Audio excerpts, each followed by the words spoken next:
The secret of the night shift. It wasn't the pain of the scalpel that cut her, but the silent truth that suffocated her. Carolina was the personification of dedication. Her days were an infallible routine, the smell of antiseptic in the hospital, the hum of the machines, the comforting warmth of her husband, Bruno, at the end of each day. They were the definition of a perfect couple, a safe harbor built on years of trust. However, perfection, she would soon discover, was a fragile illusion. The nights began to stretch. Bruno, a software developer, claimed to have to pull all-nighters to close important projects. What was once an exception became the rule. "I'm on the night shift," he would say via message, with a grave voice and feigned exhaustion in every audio sent. Carolina, innocent, believed him. She saw herself exhausted after a double shift, and Bruno seemed equally worn out. Professional solidarity, she thought, a silent empathy for a partner who also pulled all-nighters. But the distance between them grew, filled by the emptiness of lost sleep hours. One day, Bruno's mask fell. In the break between two patients, his cell phone vibrated on the kitchen table. A notification from the carrier, a bill for excess data. Carolina, with a pang of curiosity, picked up the device.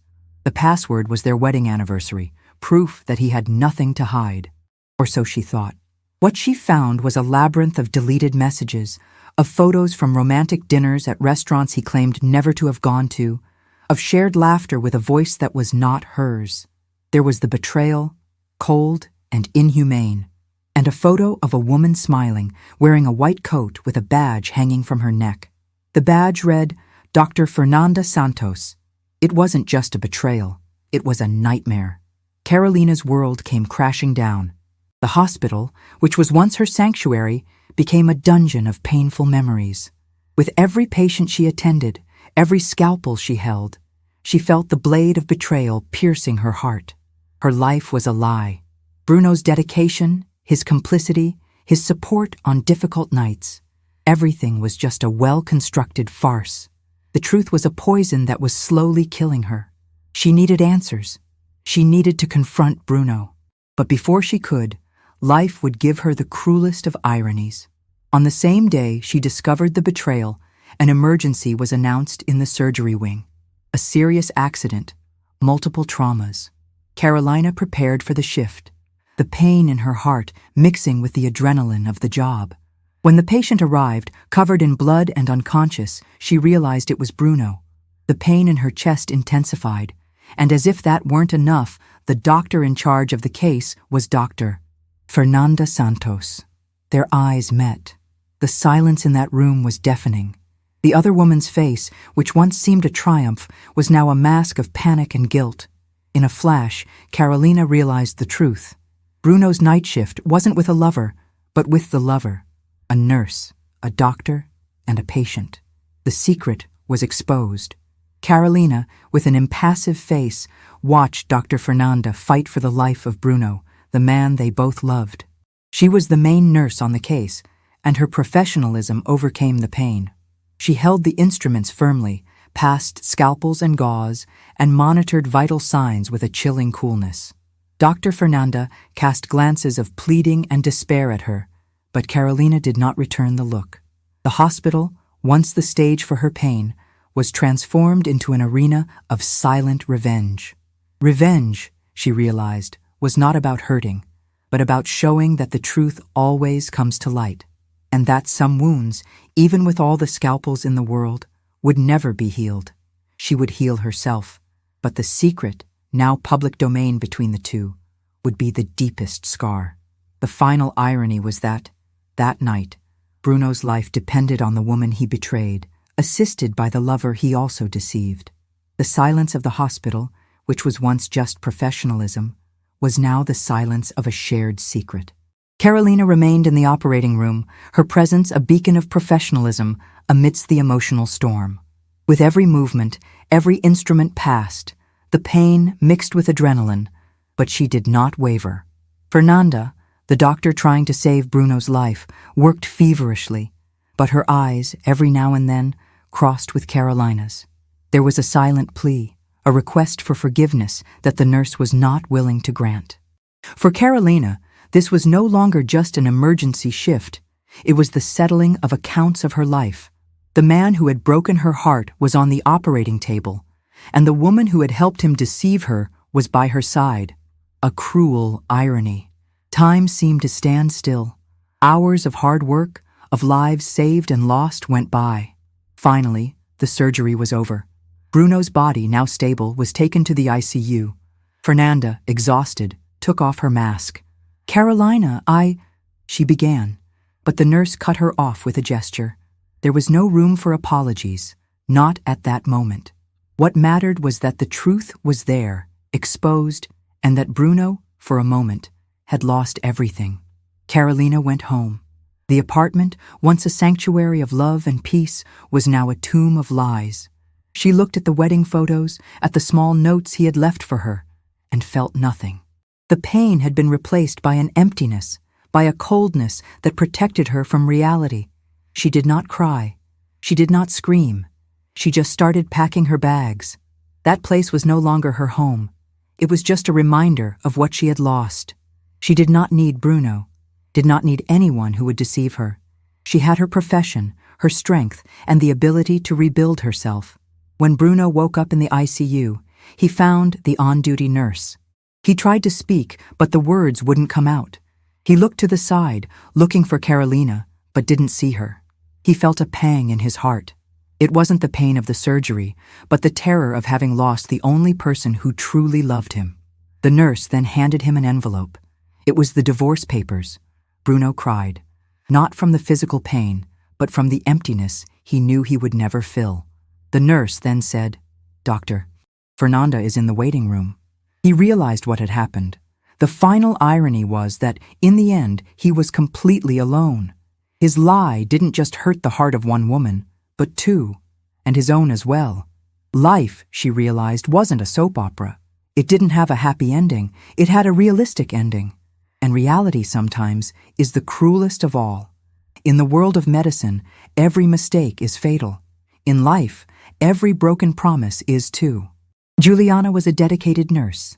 Her life was an endless cycle between the silence of the hospital corridors and the hustle of the shifts. But her routine, once monotonous, was turned upside down when he entered her life. Dr. Raphael, a renowned surgeon, married, charming, and to her, irresistibly dangerous. He wrapped her in a labyrinth of furtive glances, shared smiles, and whispered conversations in the break rooms. Promises. That was all he gave her. Promises of a future together, that he would leave his wife, that she was the only one. She, blinded by forbidden love, believed him. Their romance was a well-kept secret, lived in the hospital's shadows between shifts and emergency surgeries. Each meeting was an escape from reality, a dive into a forbidden and ardent love. But the passion, which burned so intensely, began to turn into a silent torment. Juliana realized that Raphael's promises were never fulfilled. Months passed, and he remained married. She felt trapped in a web of lies, but the worst was yet to come. One day, while tidying up a patient's chart, she found an old cell phone of Raphael's. He had forgotten it in the break room. A pang of curiosity hit her. She knew she shouldn't, but she needed answers. When she turned on the device, a flood of old messages from a year ago inundated the screen. They were conversations he had with other women. Not just one, but several. The passion turned to torment. The dream became a nightmare. Raphael was not just the doctor who loved her in secret. He was a collector of broken hearts. And the promise to leave his wife was just another of his lies.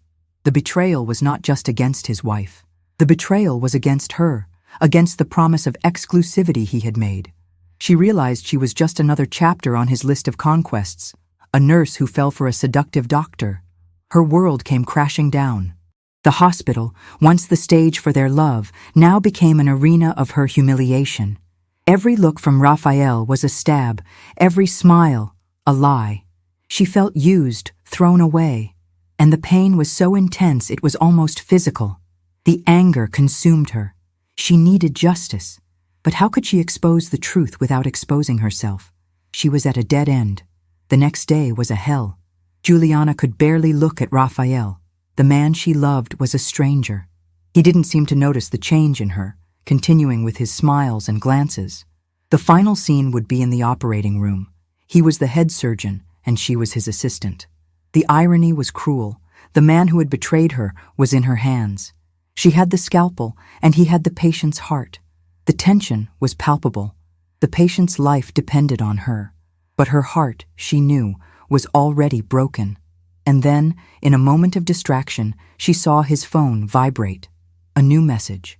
"Don't worry, my love, I'll be on the night shift. Doctor, you need a new glove." He looked at her disdainfully, but as she approached, she whispered in his ear, "Your wife needs to know who you really are. And all your lovers too." He went pale. The life of his patient and his own were in her hands. And now she had the power, between IV and lies. On the thin line between life and death, love became a disease without a cure. Patricia lived for her family. The white uniform and the smell of antiseptic were her second skin. She worked tirelessly on long shifts, doubling up, working overtime, driven by the promise of a better future for her husband, Pedro, and her children. As she dedicated herself, the distance between them grew. Pedro, a lab technician at the same hospital, seemed more and more distant, more and more absorbed in a world that didn't include her. Patricia, naive, attributed the distance to fatigue, the hospital's exhaustive routine, the life that consumed them. But the truth was darker and hid in the cold corridors, in the silent break rooms, and in whispered secrets. A colleague of Pedro's, Dr. Lucia, a new and ambitious doctor, began to get close to him. There were glances exchanged during long night shifts, contained laughter in the cafeteria, conversations that stretched on late. Patricia, in her blind dedication, saw nothing wrong. They were co-workers, after all. But what she didn't know was that the professional friendship had become something more, that the conversations were about feelings, about a future that Pedro promised Lucia, while his exhausted wife fought for a future for their family. Their romance was an open secret to the rest of the hospital, but to Patricia, it was a hidden truth, buried under layers of exhaustion and trust. The betrayal came to light with a simple slip. Patricia was in the break room, drinking coffee, when Pedro's cell phone rang. He had forgotten it. A message from Lucia. "Pedro, the schedule has been changed. Our night shift tomorrow has been cancelled. Can you stop by my place to meet?" Patricia felt her heart stop. The schedule. She knew it by heart. She was in charge of it. The shift had not been cancelled. The lie was clear. The betrayal exposed. The betrayal came like a painful puncture, without anesthesia. Her world came crashing down. The promises, the sacrifice, the long hours of work. All for a man who was cheating on her with a co-worker. The hospital, once her home, became a nightmare. She stood up, the coffee cup trembling in her hands. That place, where she saved lives, was now the stage for her own death. Not a physical death, but the death of her heart, of her faith, of her hope. She needed answers. She needed to confront Pedro. The anger consumed her, but the pain was greater. She felt humiliated, used. Life seemed like a cruel joke. She remembered all the sleepless nights she spent, all the IVs she administered, all the patients she comforted, while her husband, her promise of eternal love, was betraying her. Patricia's life now was like an IV dripping, drop by drop, the bitterness of betrayal into her heart. The same day Patricia discovered the betrayal, a serious accident occurred in the emergency room. A critically ill patient needed immediate surgery. Pedro was called to the lab to analyze the patient's blood and tissue. Patricia, in her anger, decided not to stand aside. She needed to see the faces of the two traitors. When she entered the lab, she found Pedro and Lucia, side by side, working together in perfect sync. Lucia's face was pale with worry, while Pedro seemed calm and concentrated. Patricia, with her eyes fixed on them, felt the pain of betrayal. They were not just lovers. They were accomplices. What came next was the cruelest of ironies. A nurse ran in. "The patient's wife is in the waiting room. The doctor is with her." Patricia froze. "Wife?" Pedro asked, pale. Lucia looked at him, confused. "You didn't tell me you were married." Pedro's face became a portrait of horror. Lucia, in an instant, understood. It wasn't just Pedro's wife who was being betrayed, but she was too. And Patricia, the real wife, was witnessing the scene. Patricia's pain turned into a cold and calculating anger. She turned to Lucia. "I know everything," she whispered, and Lucia looked at her in horror. Patricia then looked at the patient's chart and understood everything. The patient was Lucia's husband. He wasn't just a liar, he was a collector of secrets. The pain turned into revenge. Revenge, she knew, would be the only anesthesia, the nurse and the forbidden patient. A love story can begin in a hospital bed, but it can never heal the wounds of betrayal. Renata was a nurse who lived the exhaustive routine of an emergency room. Her life was a frantic dance between patients, IVs, and the siren of ambulances. She was never the type to fall in love easily. Life taught her to be practical and realistic. But everything changed with his arrival, Daniel. He was a patient with a broken leg, but with a smile that could light up the darkest corridor. He made her laugh amidst the chaos. With every bandage, every medication, he charmed her. It was as if time stopped, and the hospital noise became a musical silence just for the two of them. Renata gave in. She fell in love with him, a man she barely knew, but who made her feel alive. What started as a friendship blossomed into a forbidden romance, lived in the break rooms, on night shifts, in hospital parking lots. She was living a fairy tale, an intense and overwhelming passion. He filled her with promises of a future together. He said he was in the process of getting a divorce, that his wife was just a formality, that their love was what mattered. Renata, blinded by love, believed him. She was the nurse who fell in love with the patient. What seemed like destiny turned into a nightmare. The twist came unexpectedly. During one of her shifts, she heard a child's voice on Daniel's phone. "Dad, when are you coming home?" Renata's heart went cold. She confronted him, and he, pale, denied it. He said it was his nephew, but doubt, like a virus, settled in her mind. She realized the lie was deeper than she thought. And when a woman arrived at the hospital with the same travel bag he had, Renata understood everything. It was his wife, and she was there to take him home. The man had a wife and children who never knew anything. The betrayal was an abyss that opened beneath her feet. The pain, as intense as an electric shock, paralyzed her. She felt humiliated, used. That love that made her float threw her to the ground with the force of a hurricane. Renata, torn, realized that she had also become an accomplice to a lie. She had lied to herself, to the hospital, to everyone. The hospital, once her refuge, became her prison. She couldn't escape reality. Betrayal was a ghost that haunted her in every corridor. Every patient, every coworker seemed to know her secret. The silence of the emergency room was deafening. The love she thought would heal her had broken her. The pain was so intense it was almost physical. She felt dirty. The man who had made her laugh had betrayed her in the cruelest way. And the irony was that, in the end, it was she who was left alone with the scars of her heart. The outcome, she knew, would be quick and painful. She had to act. She could no longer live with this lie. The patient, the love of her life, was getting ready to go home. The nurse, with a broken heart, prepared his discharge, but not before leaving a letter for his wife with his phone and proof of his lies. She needed to expose the truth. She needed to end the cycle of lies. And revenge, she knew, would be the only way to heal her wounds.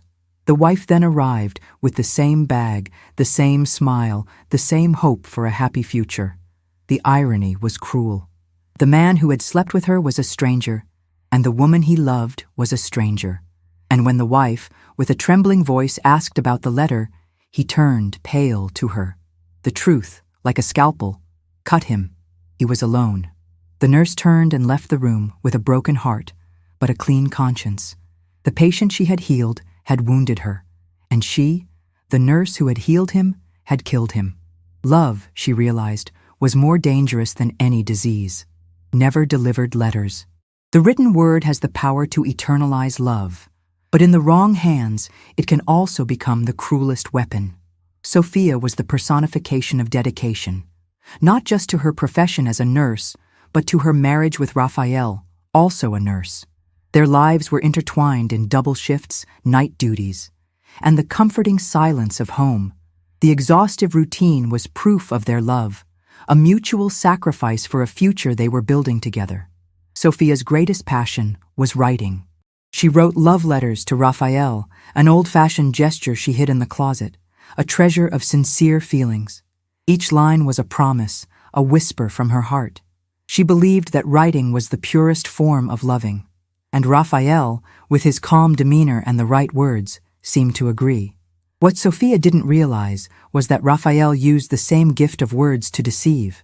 The cell phone, once a simple work device, became an extension of his secret. Messages arrived all the time, and he read them with a smile that she judged to be from fatigue. In truth, it was from guilt. The long night shifts were the perfect excuse for a double life. The cold corridors of the hospital, silent witnesses to so many lives saved, now held a dark secret. And the secret had a name: Dr. Alice, a new and charismatic colleague of Raphael's. She, a promising surgeon, had become the center of his life. The betrayal was revealed brutally. Sophia, on a day off, was cleaning the office when an old notebook of Raphael's fell to the floor. In it, she found drafts of letters. The handwriting was the same as hers, the letter was the same, but the recipient was not. The messages were for Alice. They were declarations of love, of loyalty, of a future together. But the betrayal didn't stop there. Sophia realized that the words he used were the same, identical to the ones she used in her letters to him. He had taken the most intimate words of her heart and used them to win over another woman. It was the cruelest farce, a betrayal that went beyond the body and touched the soul. The letters she kept in the closet now seemed like a monument to her own naivety. Every line, every word of affection seemed like a lie, a bitter memory. And Sophia, amidst tears and pain, realized that the greatest betrayal is to believe too much in someone. She needed answers. She needed to confront Raphael.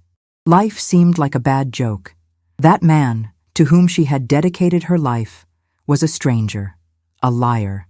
The hospital, once her refuge, became the stage for her humiliation. She felt dirty. The love she felt turned into hatred. She knew she needed to free herself from that lie.